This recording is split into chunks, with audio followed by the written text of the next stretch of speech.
Again, my name is Prentiss Haney. I'm the co-executive director of the Ohio Organizing Collaborative. And yes, I am back to work after 3 months off. So we're gonna see what happens today. And so this session is about arts and culture, because we know that politics are where some people are some of the time, but culture is where everyone is all the time. And so how do we, as organizers, as politicos, as folks who are trying to change the world, leverage the power of culture to actually build power in our communities, to deliver real wins for people? What I can tell you is that we've learned a lot about how we do it and some of the theories around it. And so this session is going to be more of a little bit of a lecture, so you can pull out your notebook from one of our brilliant speakers, Ray Block from Penn State University, which is actually funny because I was talking to my partner about UPenn, and I was in my mind like, don't say UPenn, don't say UPenn. I feel like that's a cardinal sin. But Ray Block from Penn State University is going to go over some of what we've learned over the last couple of years around cultural strategy and organizing.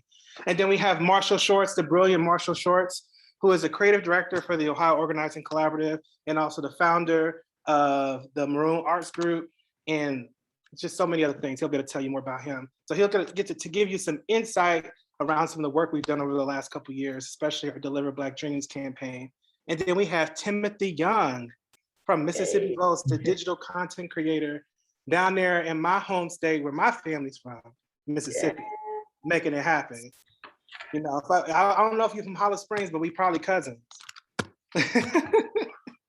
And just so you know, this presentation is going to be really Black. While we're talking about communities of color, we are really focusing on Black folks. So we'll get to learn a lot from there. So with that, I'm going to pass it over to Ray to get us started. Really happy. I'm going to share screen in a second. Give me a moment, please. I should be an expert at this now since I've been living the Zoom world for this long. Can y'all see what I see? Yes, we can see you. What about the slides, though? I care more about the slides, but the slides visible. Yep, we see the slides. Awesome. So this has been a wonderful gathering. I feel like it's my duty to try to come even close to all of the great interactions that y'all have had so far. And my way of going about this is I want to talk a little bit about arts and activism. The title of our gathering is that how culture shapes political decisions. The way I come at this is I just wanted to be very honest and upfront with you about this. And so this is me as a professor, but also me as a convert, because I was more than happy to write my papers and teach my classes and crunch my numbers. And then my world sort of got shifted a little bit, and I am fully committed to doing the kind of work that the people in this convening are committed to doing. So I'm going to tell you the story. The story is going to have some details about projects, obviously, but also it's going to be me reflecting on this thing that I've been on, this journey that I've been very happy to be fortunate enough to be on. And that is about who I am and what I study, this journey that's got me to doing this community engaged kind of work that I've been doing lately. And why it matters, of course, it matters to everyone, but how this thing has become really relevant to me. I want to do this for several reasons, and this is the political scientist in me. I really do believe that politics as we currently understand it doesn't take art and culture seriously enough, and that's a problem. The reason why that's a problem is because we don't really know enough about how our society works, because we're selectively blind to a huge portion of our population and the things that's important to them. And anytime that we do that, anytime that we ignore populations in our society and don't take things seriously, we ultimately hurt our democracy. And so in addition to this being a story, this is me applauding the people that do this kind of work and me trying to emulate the examples that I see from the people that do.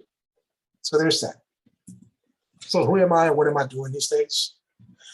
I'm a political scientist. I'm a number cruncher. I'm not a qualitative researcher by training. I sometimes do mixed methods work, but my home address is I'm very happy using math and statistics. And so I study social identity and political involvement. Pretty much everything I do has to do with those things.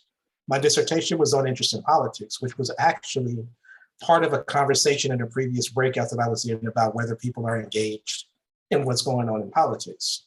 In 2008, what I noticed is that Black folks were more engaged in politics than they were before. Obviously, 2008 was when Barack Obama came onto the political scene, and I had no business studying presidents. But once I saw that there was an Obama candidate on the ticket that was seriously being considered back then, I became a presidency scholar, and I do work on Barack Obama and Michelle Obama. I'm actually married to another academic, and we do work on Michelle Obama together. When I'm not doing that kind of work, I'm a state and local politics person by training. And the most recent book that I wrote is actually about Tennessee, which is a state that I lived in and worked in for a good amount of time and know a lot about. So I looked at racism and politics in that particular state context. Beyond that, I study police violence. That's actually a relatively new thing because I've lost several family members to officer-involved shootings and have been trying to make sense of that and deal with that in the way that a researcher would. And that means that I've been studying a lot of stuff about officer-involved shootings and police violence more general. Now, this is all well and good, but then this happened. And so COVID-19 hijacked everything in my life in general, but it also hijacked what it is that I study. And I found that in addition to being someone who's interested in social identity and political involvement, is that COVID-19 and the pandemic that comes from COVID-19 actually allows me to think about social identity and political involvement in ways that I didn't think about it before, mainly because the pandemics that were going on in the country already have been exacerbated by the current pandemic having to do with COVID-19. So as a community engaged pollster, there's a very unique way that I come into this work. And so I actually have two affiliations. I'm at Penn State, but I'm also working for the African American Research Collaborative. And it's a weird dance where at one point in time, I would try to do only my research work from the academic side and then like do this other work that was at one point in time separate. Now, as a community engaged pollster, I work with clients. So like I'll actually work with community members to figure out what kinds of questions they think need to be answered and what kind of instruments they think might be useful for them to answer and ask those questions. Now that work is probably what got me immediately starting to think about the role that culture and that creative communities can play when it comes to civic involvement. So as a person who works for the AARC, which is the African American Research Collaborative, we spend a lot of time designing surveys. That's kind of one of the things that we do. We also design focus groups, and every now and then we do one-on-one interviews, and that's the kind of work that I've often been engaged with people like Prentiss and Toba. All right. Now, since I've come to Penn State, I've been very fortunate because now I can actually do my day job and mix it into the work that I do with the African American Research Collaborative. And here's how. Since I've gotten to Penn State, and I've only been here 3 years, by the way, I'm actually now a professor in what they call the Courtney Institute for the Study of Democracy. And they call themselves Partisans for Democracy. And what they mean by that is people who do research that has an activist orientation to it are welcome in this particular institute. I do a lot of research now that has an activist bend towards it. In other words, I want people to be more involved in politics. I especially want people of color to be more involved in politics, and I work hard on behalf of those communities to make sure that there are options for political involvement for them. So since joining Penn State, I've been able to like mix my client/consulting world jobs with my academic institutional affiliations. And it feels really good to have those things married together. This is where this all comes in for me.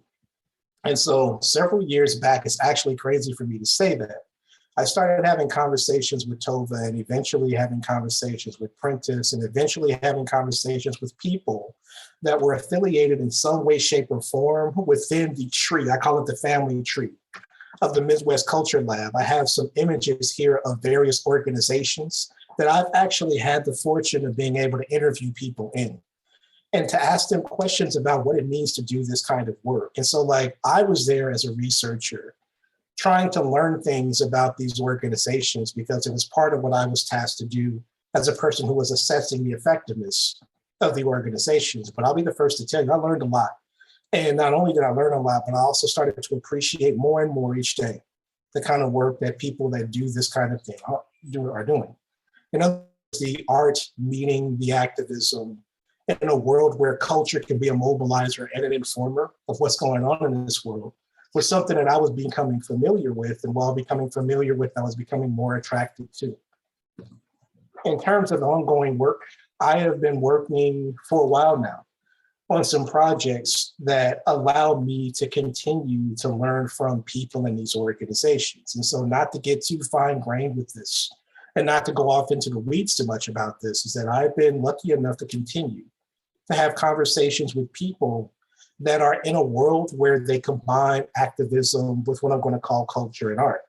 And what I've learned from working in this particular sphere is that there are lots of ways that you engage with this type of work. For example, there are people that engage with the work from the perspective of being within the leadership of an organization. And those perspectives are very important, and sometimes they are overlapping with, and sometimes they depart from, for example, how people who are creatives and artists view their contributions to the culture and activism type of work. And what creatives and artists are engaging with can sometimes overlap with, but oftentimes differ from, how cultural organizers interact with this stuff. And I think of cultural organizers as being in between these two areas, right? There's the leadership that's in charge of certain things.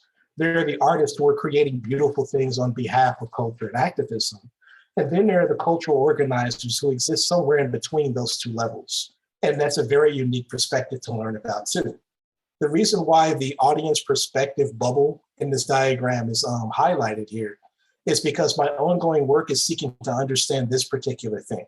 In other words, if we've gotten the perspectives of organizers and leadership members and creatives, one of the things that we're curious about, and one of the reasons why I was lucky enough to be commissioned again to continue doing work, is that we're interested in learning about how the things that are created from these organizations by way of the artists and the creatives who are involved, with the facilitation on both sides by the cultural organizers, how are members of communities engaging with those outcomes?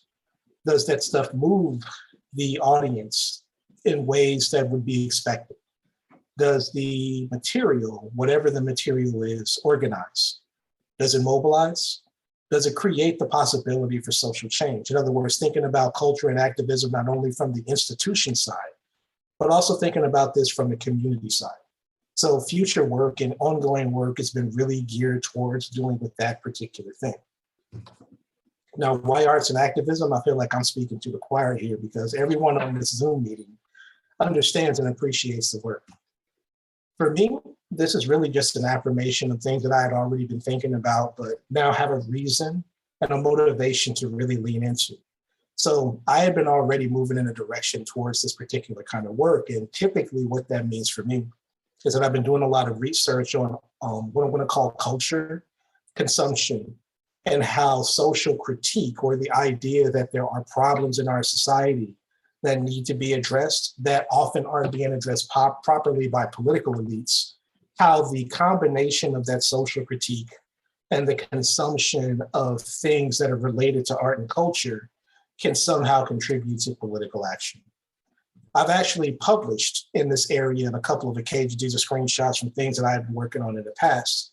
And I used to treat these as separate projects, but I'm realizing now as I reflect back about how this stuff kind of all relates to that culture plus social critique equals civic activism sort of chain of logic. Now, the thing I wanted to end on is that it took me a while to figure out that this is something that I could do as a political scientist. I'm saying that because a lot of political scientists don't know they can do this kind of work. A lot of academics are siloed in their worlds where they teach their classes and write their papers and do their research.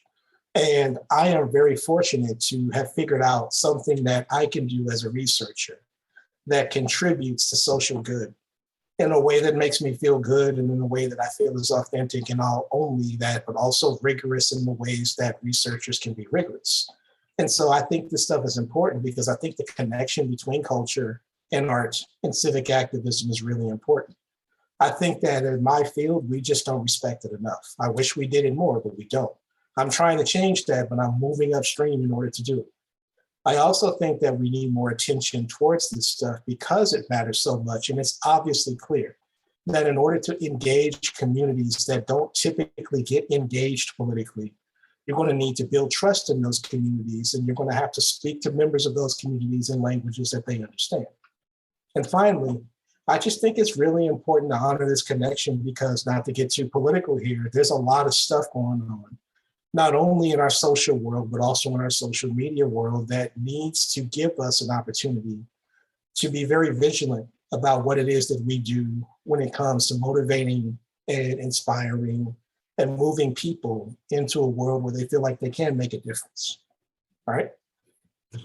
For me, that's it. I want to stop now. If you want, I can continue to move the slides forward, Marshall, if that would be okay. Well, before we jump to Marshall, I want to bring in a couple things, a couple points, and then I'm gonna pass it off to Marshall. Can you go back to this? Go back a couple slides. Yes, I can. Sorry. Go back to the slide where you have audience perspective, organization, cultural organizers. If you can go back to that. So part of what Ray is laying out here is he's working with brilliant people like Tova to build out a framework for us to understand this sort of cultural organizing activism phenomenon and all the different perspectives that are being impacted. Like he said, there's an impact that's happening at the organizational level. There's an impact happening at the level of the person, the role of a cultural organizer, which can be akin to the role of a community organizer or the role of a canvasser. Like there's a role that is being impacted.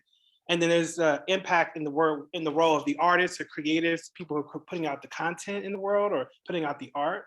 And then probably the most important role to us, especially around elections, around campaigns, the audience perspective, how the culture is impacting them. And so one of the things that is so great about the work that we've been doing together the last couple of years is that we've been learning so much about all four of these that have a distinct role in cultural strategy. And so before we get into Marshall, I want to kind of talk about what we've learned about the organization's perspective, the cultural organizer, and the artist perspective, so that you can understand some of the things that we're going to discuss. So keep it here for a second. So I've been doing this work, me myself, since 2017.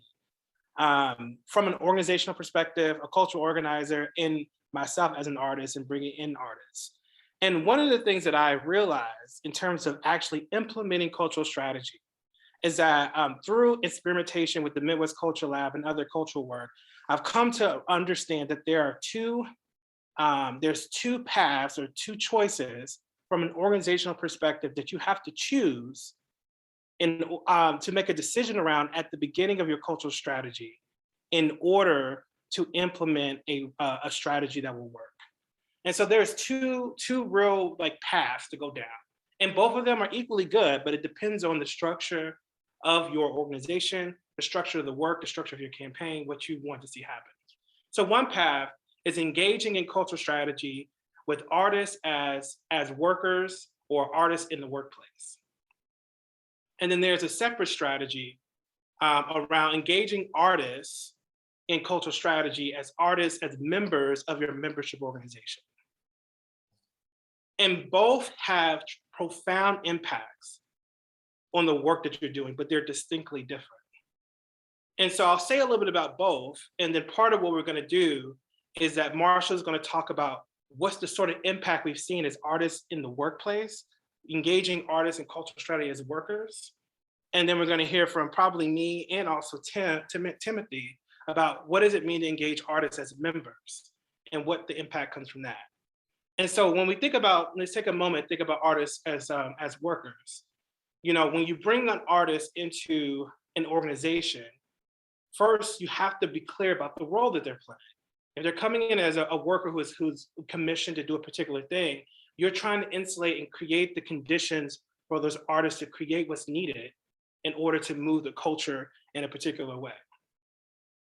And sometimes how that manifests, at least what I believe, is that the artists then, they're bringing to the table the community that they have a reach into, the sort of story that they can tell, and then it's up to the organization to allow that to happen, and also to figure out how to market to and bring those folks in. And we have a lot of examples on that, which Marshall will talk about.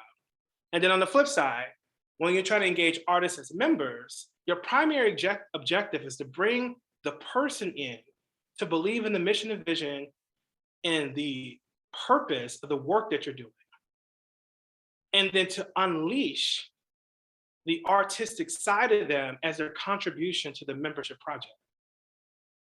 And so now, instead of, let's say, knocking doors, they're creating murals or songs that is pushing a narrative that is contributing to the membership of the organization. So the primary difference between these two is about how much responsibility the artist or the cultural organizer takes for the audience's perspective.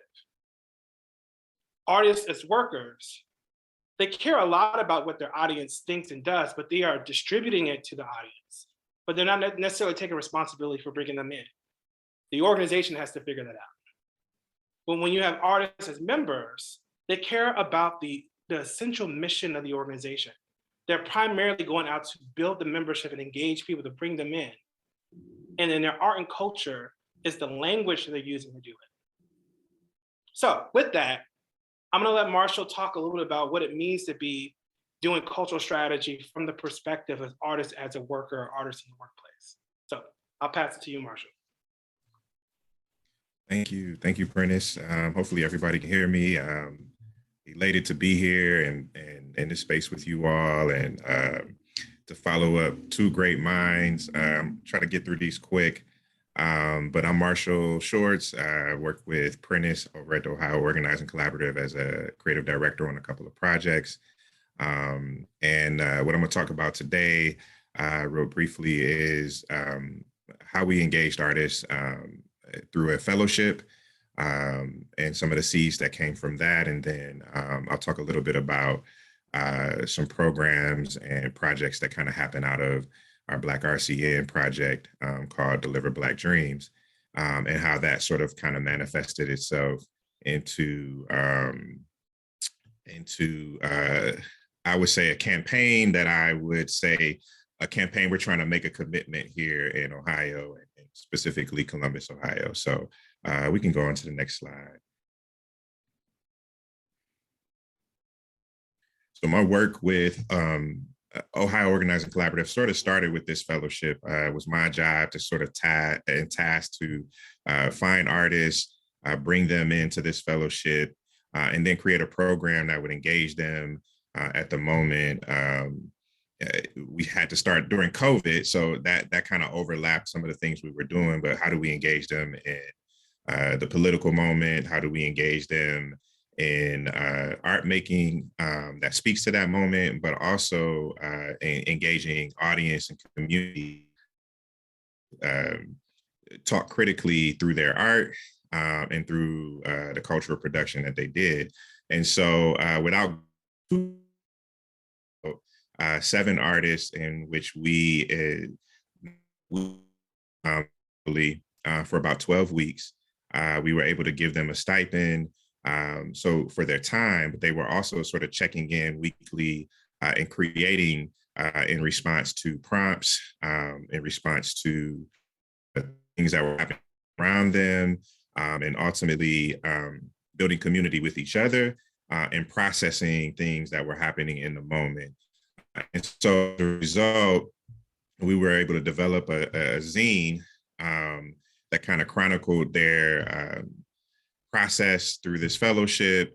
And then we did a live Facebook panel that kind of talked about their experience through the fellowship process. And so these are a couple of pages from that zine, and we called it We the Creatives, which is a concept that I had kind of been noodling on for a while. I just didn't have a place or a home for it. And this was kind of the perfect way to introduce that concept, and what does it mean, or what to have a political home, and also engage people through their art. And so we learned a lot through that, but we can go on to the next slide. So during this time, during the Get Out to Vote, I was Prentiss and some other Black RCN people, and we created a table. We wanted to create a campaign. It was my job to create the branding, the visual aesthetic for this campaign, which was really designed to engage Black folk in getting engaged and who were feeling disenfranchised and pretty much disappointed with the political moment. And so we wanted to create language and messaging and creative that would speak to our base very strategically, intentionally, and in a way that we talked, to say the least. So we created imagery. It was a social media campaign. While this was going on, the world was also going up in protest. And that was also happening here in Ohio, happening here in Columbus, where I am local to and really engaged in the arts and culture sector, but also overlapping in other spaces. And there was an effort to culminate what was happening in the streets. A lot of boards went up to sort of cover up blight or protect businesses, and artists were painting murals on these walls. And so there was an effort by the city to try to see what would happen with these murals, and also how we would sort of carry that narrative on beyond the protests. So I was brought to the table under a couple of different hats to help figure that out. So it was a great opportunity to sort of marry what we were doing with Delivering Black Dreams to a civic and political conversation that was happening in the city with the mayor, with city officials, city council, who were wanting to say, we got all this art, and it's really all it's really all that's left to tell the story, with photos and this artwork of what happened here in the city.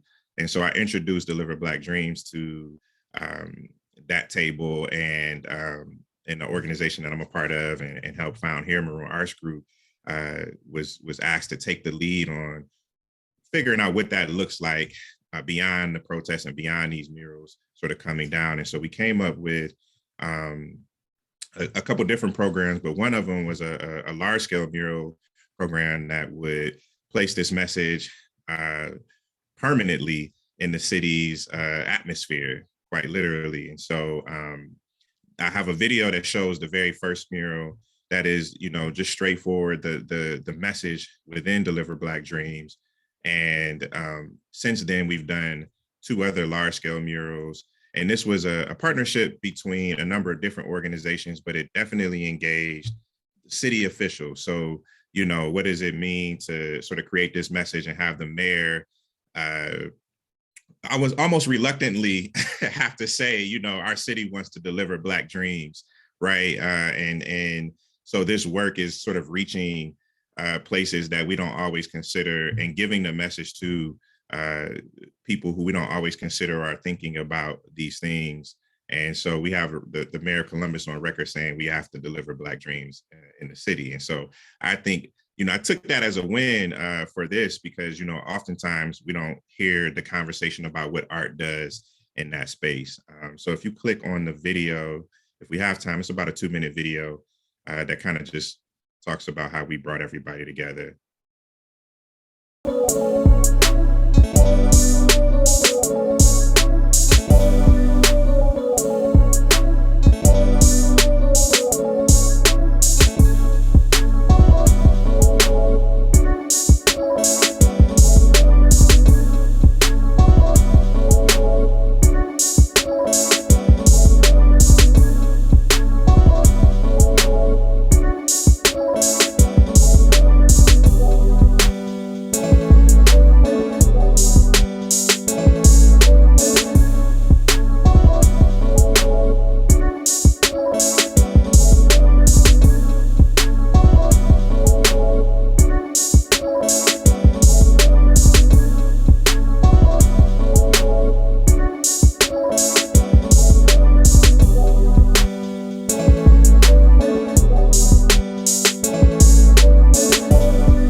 So what's not, I guess, evident in the video is that, a lot of those people there were not artists. They were judges. They were city council men and women.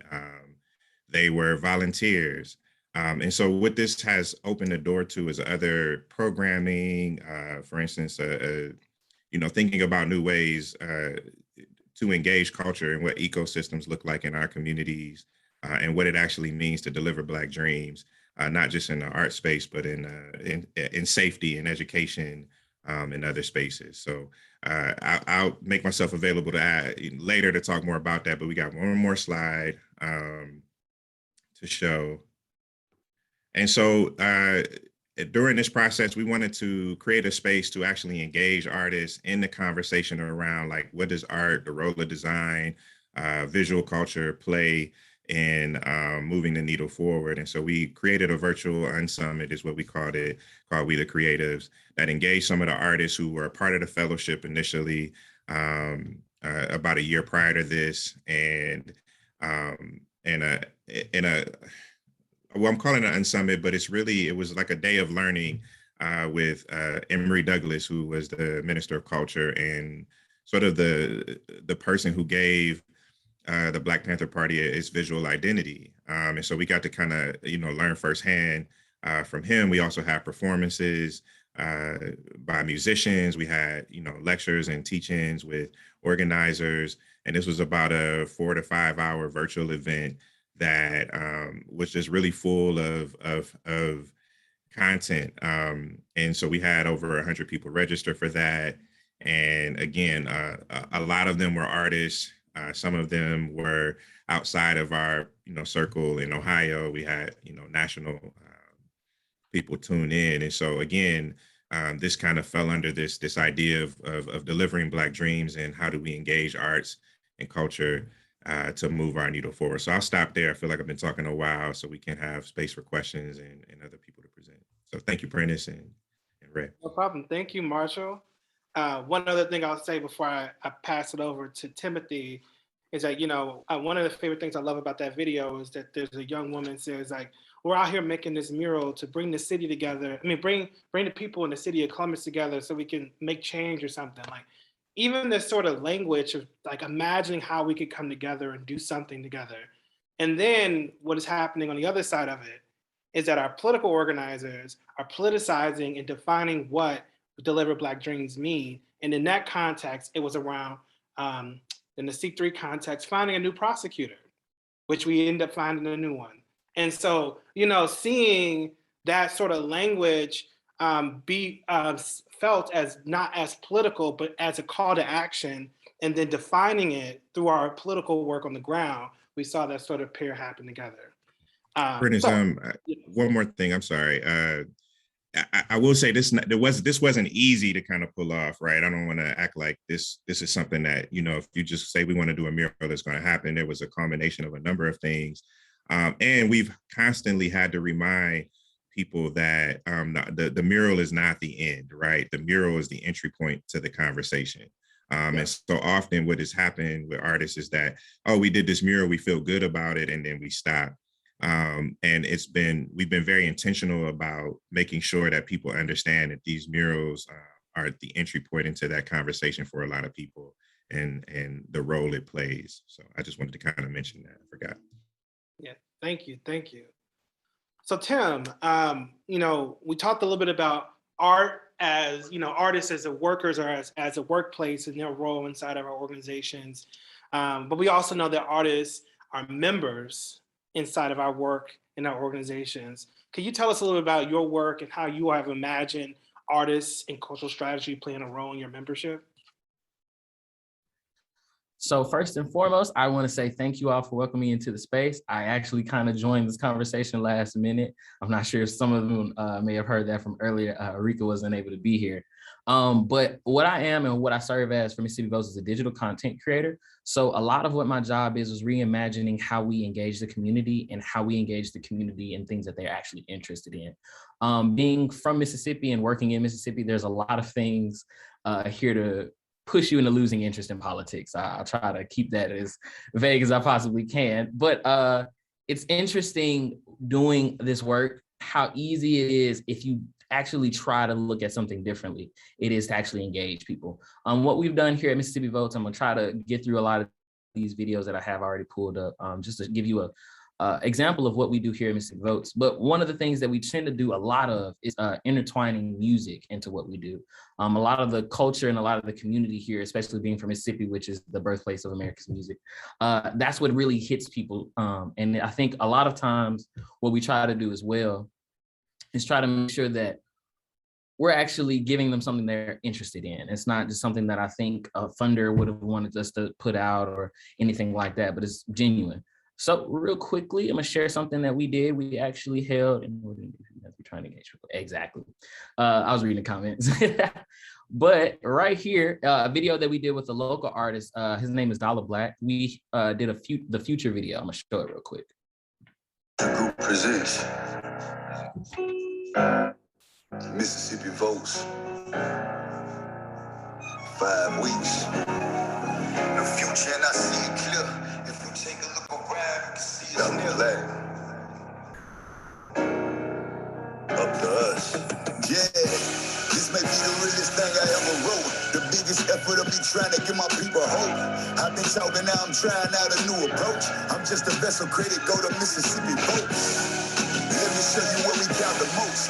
If I can, let me show you what we got at stake. Pay attention, listen good, ain't no time to break. It's elections every single year here in our state. And with that I say, time is of the essence. If we trying to see a change, then it's time for the lessons.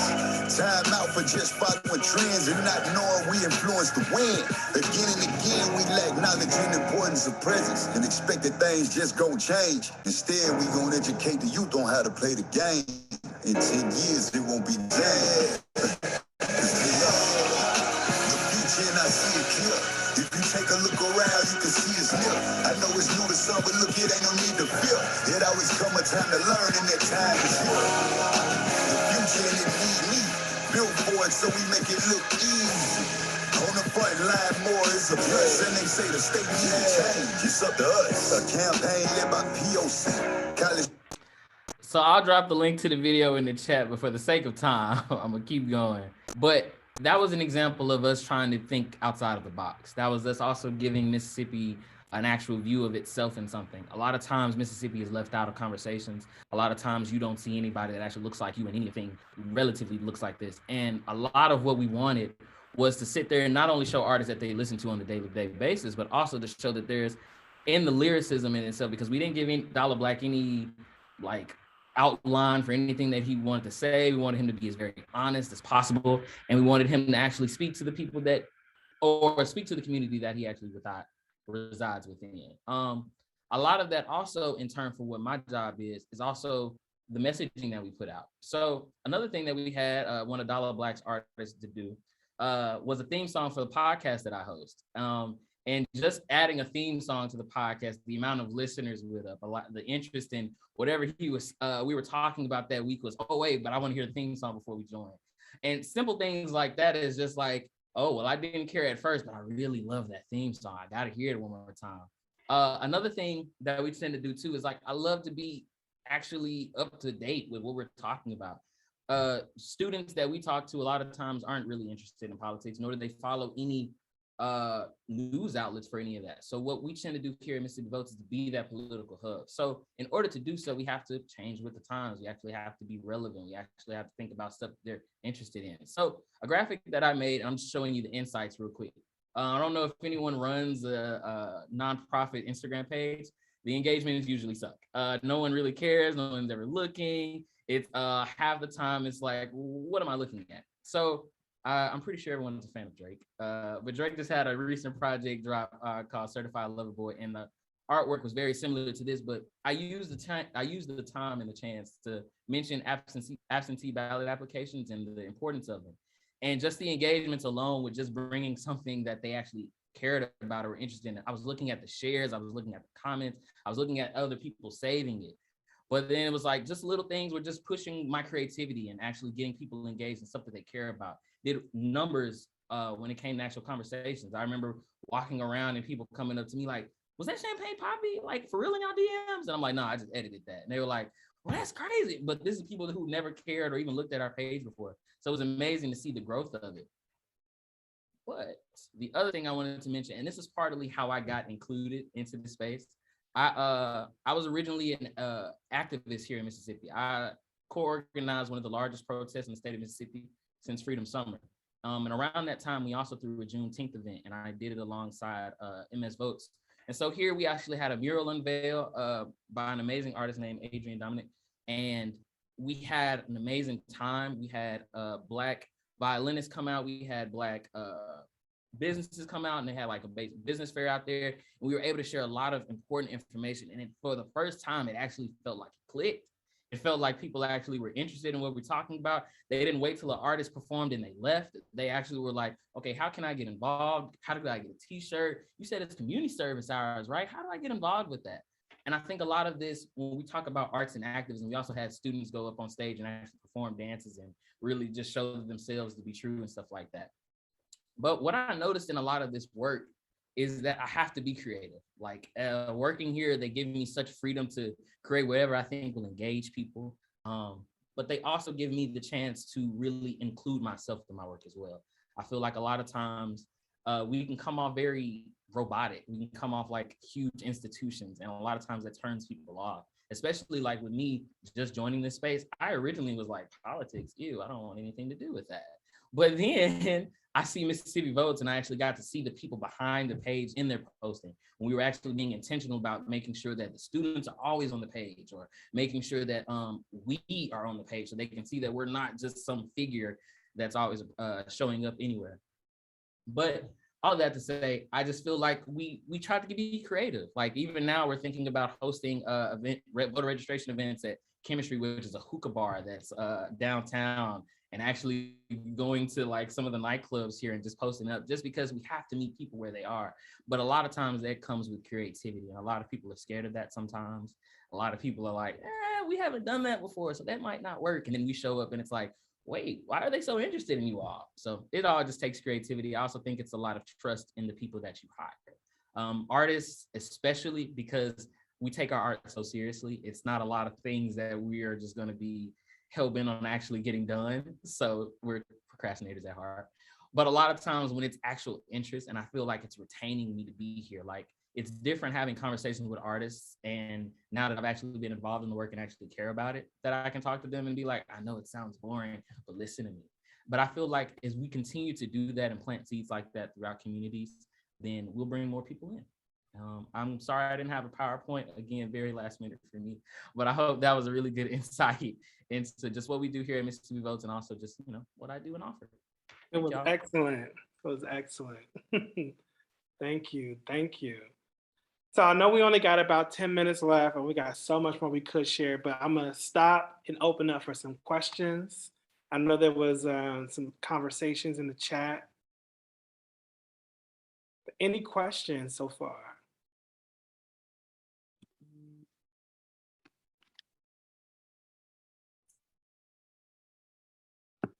I don't have a question. Can I just say something, Prentiss? I'm just blown away by this. Don't tell anybody, but this is my favorite panel. Okay, because I am so jazzed. Because you know what? Because the work that you're doing, it is kind of everything, right? It's narrative. It's meeting people where they are. It's connecting people with what they care about. It's politics as people. It's being relevant. It's bringing politics to their lives. In a way, it's Black joy. It's sort of like the everything. And I'm just sitting here trying to figure out how to get more ability for Timothy to do more, for Timothy to be in relationship with other people like Timothy, so that they can co-create other ideas in other spaces. So how do we demonstrate the beauty of this and the power of this so we can do more? And that's how I'm just feeling like this is like the ice cream sundae. This is like everything for me. So that is not a question. It's all good, but I have a response to that. It all looks good and pretty right now, but it is very challenging to create these communities. I mean, just to pick on Marshall for a second, like Marshall has been in community with artists for years and has built an artist collective and has created spaces for folks to tell their stories. And, you know, when he started connecting with us in the OOC, like amplifying his collective with our work and figuring out how to actually connect their lived experiences to what our sort of aims and goals are in the moment. You know, and what's challenging, I think, and there's two challenges. One is like, there's real life things that need to get done. Like on November 2nd, this police accountability initiative in Cleveland's gonna pass or not. And then there are ways in which cultural strategy can help us get there, but it is not, it does not, it doesn't it's necessarily, it can't necessarily wait for the relationships need to be built. And so sometimes, Yeah. you know, that's why you got to have clarity about how you want to engage, because sometimes you just don't have the time to go as deep as you want to go.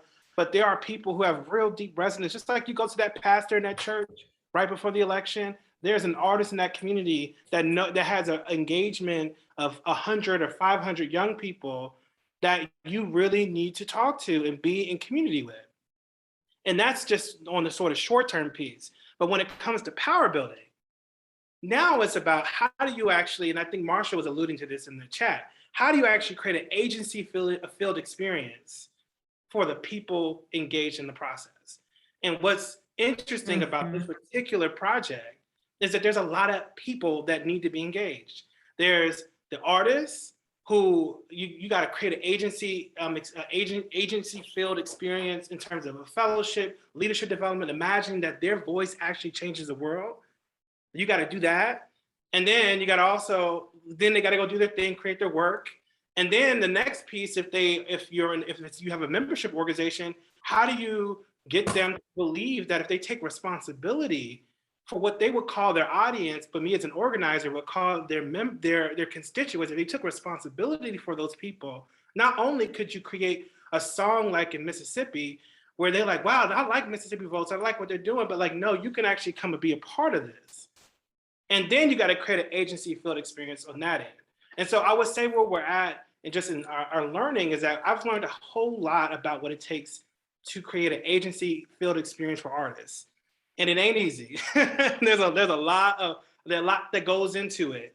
And because, you know, being an artist is an identity that is also a worker identity, there's an intersection of like, am I doing this as a worker or am I doing this as a member? And both things are valid, but you got to be crystal clear about the way you're engaging, because that'll also break down the trust, because people got to actually authentically say yes. And then the other thing I would say that's the challenge that, you know, Tova and Ray are working with us now to figure out in Mississippi and Ohio and other places, is like, what is the long-term impact of the audience or the constituency that they engage? Let's see that, because I can see, like I know in 2018, when we put Imagine a World out, that young Black kids in urban communities were moved to show up for our criminal justice initiative. And surprisingly, so were rural voters who were white voters, because they also wanted to imagine a world without prisons. And while that's great for a campaign in the moment, I actually want to do more of what Terrence is talking about. How do those Black folks feel that all the time? And they live in a life where they actually exercise an agency all the time. And that's where the organizer means, that's about the membership. You got to be a part of a vehicle to feel that all the time. And that could be a political membership organization or even an artist collective, but they have to be a part of a vehicle to do that. So, but I'll be quiet. I don't know if Ray or Timothy or Marshall, you want to add in on that? I did want to add a piece because I forgot completely about how I even joined the Mississippi Votes. So we have a fellowship here called the Emerging Leader Program, and I originally joined it just to learn more about politics, period. Arekia took me under her wing, and so did Mississippi Votes completely. And I got to learn more and be a lot more confident in my voice and also in what I was actually voicing, you know, or using my art to portray. And so what happened was, after I finished my Emerging Leader Program, we were supposed to do a community action project. The project that I came up with was to go into Fair Street, which is like a historic street here, and paint alongside the, what was that, plywood that blocked a lot of the windows for a lot of the buildings down there, and make it a really big political education thing. And I remember, I think COVID hit and I wasn't able to do so. And I was thinking, well, darn, I never got to bring art into the political space. And I thought, oh man, that's the last time I would have the chance to. Next thing I know, Arekia was asking me, do you want to be a digital content creator? Like, just make all of it and like just completely share all of that. And for the first time, I was like, wait, so I can like actually educate people and make it colorful and you have free reign to do whatever I want?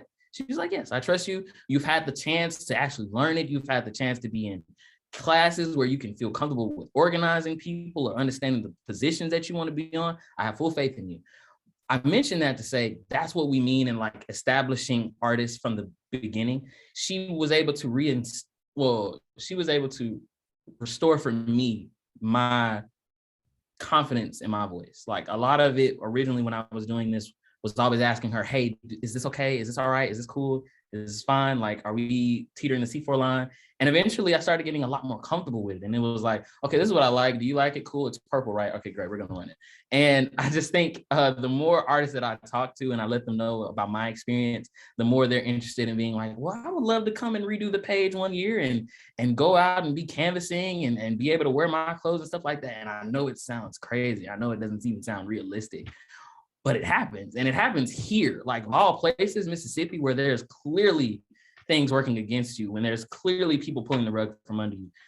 We're establishing a different way of looking at it. And a lot of times that's all that's needed is people just need to say, well, there's a way for you to be involved that includes you as a person in your entirety. And that's not me trying to fit you into some cookie cutter idea of what I think a activist looks like. So just wanted to add that. Thank you. I know we only got 2 minutes, so Matthew, did you have a quick question? I have a quick question, so I'll cut out all the preamble that I was going to ask because this development takes time, and I'm curious, how have you started to talk to funders about supporting the people who are in these cultural organizing roles, moving between the organization and the artists and the audience?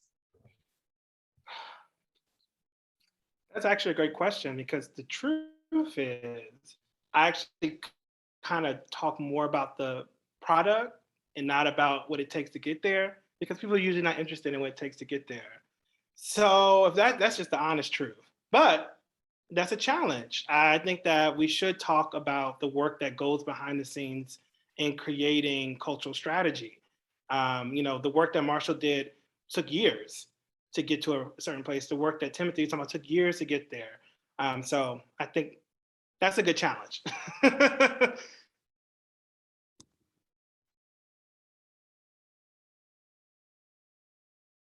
Any final thoughts before we leave?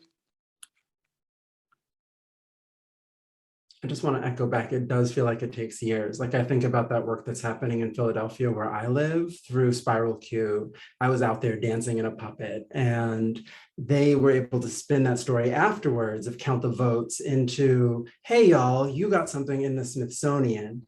And yet now they are still trying, they have a short narrative that they can tell, but it has a timeline on it. And so I'm like, how do we get our stories to last a little longer than 6 months, 8 months past the election cycle? Next time we have this, we'll talk about cultural artifacts, but that'll be another conversation. Thank you all. See you in the big room.